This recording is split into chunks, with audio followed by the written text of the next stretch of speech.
بسم الله الرحمن الرحيم. يا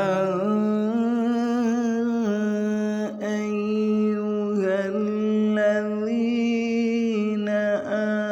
آمنوا إذا نودي للصلاة من يوم الجمعة فاسعوا إلى ذكر الله وذروا البيع ذلكم خير لكم